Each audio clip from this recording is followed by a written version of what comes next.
I had a near-death experience in the late 80s. I remember the ambulance, the lights flashing back and forth, blue, red, blue, red, blue, red. When I arrived, I remember the paramedics were looking down at me. I could see stress on their face. I could see a time element, hurry, in their facial expressions. When we got into the admitting room, in itself was a nightmare. I remember that during this time frame of my life, we were in the height of the AIDS epidemic. I had lost a lot of weight throughout the summer, was in the news division, and back during that period of time, losing weight, I had these brown lesions on my face, coughing. It just wasn't the best admitting time at that moment in my life to be accepted by the hospital, and I was turned away. A friend of mine had taken me there along with the paramedics and insisted that I be treated and mentioned that I was with the news division, so that kind of helped out. The admitting clerk finally admitted to checking me in. An intern suited up like I was sort of active and put me on a gurney. Here I am bleeding, not knowing that I had at the time a perforated viscus, not knowing at the time that I had tuberculosis, and not knowing that I had Crohn's disease. So as I am being wheeled towards the ER, I looked up and I remember reaching for the intern, and I was in excruciating pain. The lower left side of my body, my abdomen, was in excruciating pain. It was so unbearable. But anyway, I was trying to speak to him, find out what was going on, and he looked at me with panic on his face. He was suited up. The only thing I could see was his eyes and perspiration on his brow, and he pushed me in a corner and left me there.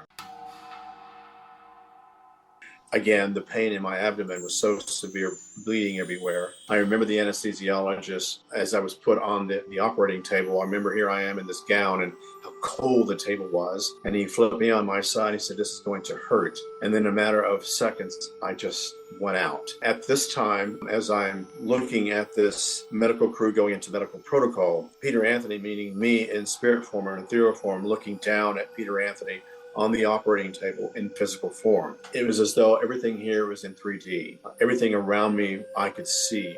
Their name tags, the mask on their faces, the clock, the cart table, everything. And I remember looking down, hovering over my physical body, and I could feel as though something had attached itself to my solar plexus, as though I was being pulled. And as I, meaning in the ethereal form, looking down at Peter in physical form, over here I could see a spinning tunnel. I call it the bullseye. And again, how this works or how it happens, the connection from me in spirit form to the connection to physical form became one, and I'm being pulled into or towards this tunnel. Before me at this tunnel, I began to see people that I recognize from this particular lifetime. I could see my sister who had passed. I could see relatives that had passed, neighbors, even my school teacher, my third grade school teacher. And I could feel this welcome, this surrender, as though they were saying, "Come on in. This is your new place, your new home. Come with us." There wasn't any logical mind of who are you, what are you doing here, I thought you died. There was no judgment attached to what was going on. There was no illogic. It just felt like I should accept this, and I did gracefully. I remember going into this tunnel, and as I'm spinning into this tunnel, I think the first thing that I noticed, these mathematical codes to this day as a numerologist, some of these are complex quantum physics. I call them angel codes, the 222, the 333, the 444,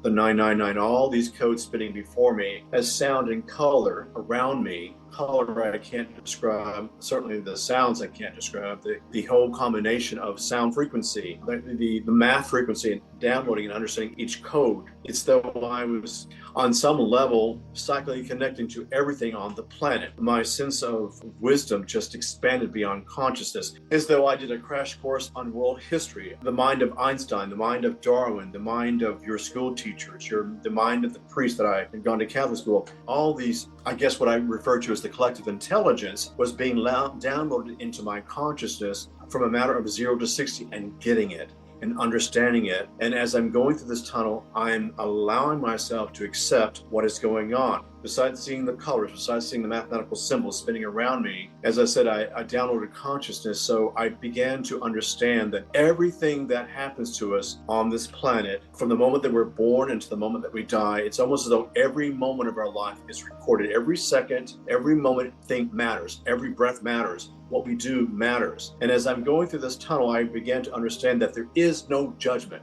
There is no black, there is no white, there is no gay, there is no straight, there is no Muslim, there is no Christian. There is only, when you're spinning through this tunnel, there is the essence of spirit. It is a soul energy. And within that soul energy is this thing called love and compassion and kindness. And I am understanding at this time, this sense of peace that I'm experiencing is what really matters. There is no judgment to it. You don't go to a logical state and say, why am I here in this tunnel? And you just accept it. You understand it. I remember when I got into I don't say the end of the tunnel, because it wasn't like you go through the tunnel and there's an end to the tunnel, but I ended up in a tree.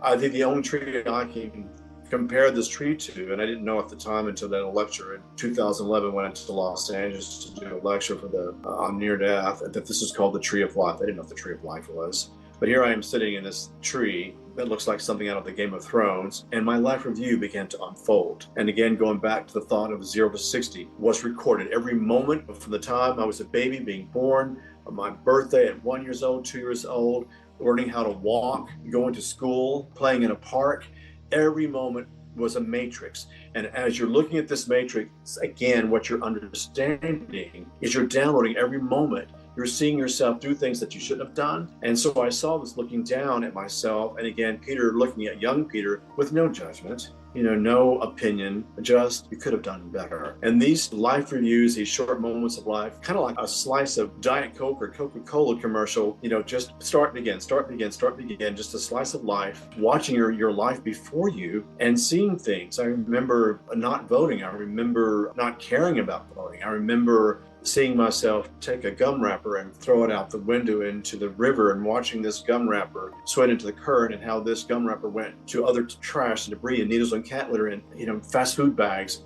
and needles all coming together as one, as it's going down the river to the lakes to the ocean.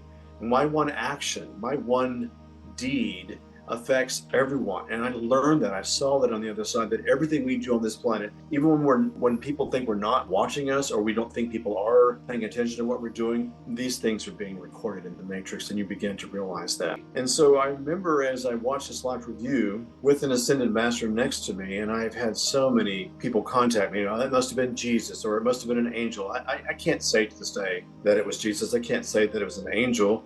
What I can say is that it was some sort of enlightened being that was more advanced than anything on earth I had ever experienced. And again, not questioning who he was, because it was a male form, but I just remember the radiant light that was streaming from this physical being. And it's not like I saw myself, because I didn't. But I could see this person looking out into the stratosphere of my life review, and you're watching all this. And for me, it was a loving experience. It was a humbling experience. It was an insightful experience. It was an awakening experience. And I remember, as I left this life review and left the tree, I remember I was in a galaxy of stars and seeing all kinds of fragment around me. And I do remember that before me, it's almost as though I was looking into the sun, but it wasn't the sun. It was just this gold matter. And I began to understand and digest that we are no more than the rock, that we are no more than the trees, we're no more than the cat and the dogs and the dolphin and all these areas on the planet, the grass, the beach, the mountains, the sky, the rivers. We are all connected as one. That was downloaded into my consciousness. We're nothing more than carbon matter. When it's our time to go, we go back to Earth. And I also began to see that we experience lifetime after lifetime after lifetime. This thing called karma is not about a punishing cycle. What you did in this lifetime, you come back and you're punished for it. There was none of that. It's what you didn't do in your last lifetime or lifetimes before. You come back and you get a chance to just do it all over again until you complete. And I think for me, that old saying, karma repeats itself until a lesson is learned. That's what I got. And so I think, looking down at all this, I remember seeing the pollution on the planet. And, I could see the shores. I could see where we were going in terms of our future. I could see myself no longer stuttering. I could see myself writing books. I could see myself traveling. I could see myself talking about my near-earth experience. And the voice said to me, do you want to go back? And looking at all this, do you want to go back? And I said, yes. And I remember the moment I hit my physical body. The moment I hit my physical body was impact. I can't describe it. It's not that I was going back into the tunnel and back to the operating room, but it's as though I was, floating out of the galaxy from the stars and the planets. And I just remember it happened at light speed, feeling more than seeing, but feeling my soul being sucked down like a vacuum cleaner into my physical body. And the moment I hit my physical body, I could feel the pain. I could feel the surgery in my stomach and also in my anal path. I could smell the drugs. Even though my eyes were closed, I could hear. I remember my own personal doctor told me I had been out for 3.5 weeks. I remember that I went in on November the 11th in operating room 11 in cubicle room number 11, and I died at 11 p.m. And I think they said it was like 1 minute and 11 seconds. So these whole series of 11s for me, when I did come back and after I recouped from the surgery, very difficult, it became my challenge. I was just driven by numerology. I think it was at 3.5 weeks when I regained my consciousness. I remember opening my eyes and the doctors and nurses were there. And I just, here I am, I saw God, I saw numbers, I saw the planet, what we're doing. I couldn't stop talking. And I remember the nurses and doctors were looking at me as though I was crazy. And for me, that was like, I could see their eyes become wide, like I was a circus act. But there was a nurse who kind of stood in the background and listened, but she didn't judge. I could hear their opinions. I remember this one nurse said, "Oh my God, he's a nutcase." And this became the struggle of my life. It was the worst time of my life, and it was the best part of my life.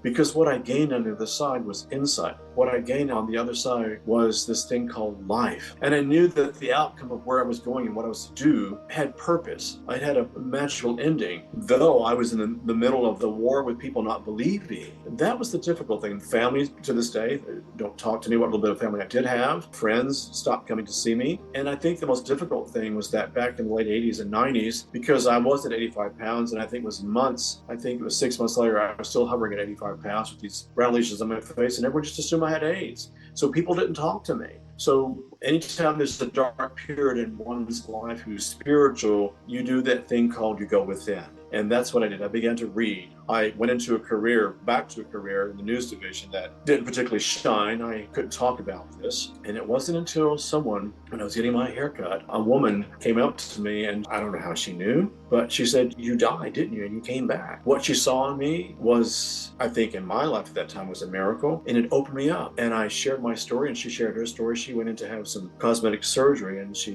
clinically died on the table. And I told her about my procedure and how I clinically died.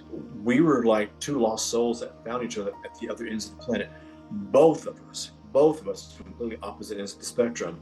And so that became my hope. I began to read, I began to study. So I became the student. I studied. I started doing free readings while I was at my job. I kind of led a double life and began to do all these readings, and people came to me, and it's just, here I am, working Monday through Friday. On Saturdays and Sunday, I was booked solid with readings, and I had to start charging because it was taking too much of my time. So I remember charging $25 and they'll go away, and they just kept on and on and on, coming and coming. And the next thing you know, I'm approached to go on a series and use numerology as a way to uncover paranormal cases. And the next thing you know, I'm working on traveling around the world as a ghost hunter. One thing led to the next, and I look back at this moment in my life, it's as though what happened to me, predestined, if you will, was meant to happen. Apparently I was on the wrong path. And I can gladly say to this day that me as a numerologist, as a spiritual, I don't want to call it a guru in certainly astrology and numerology, but certainly an expert in this subject matter for many years. I've used it as a part of my life to help people. I have a lot of people who come to me who are in abusive relationships.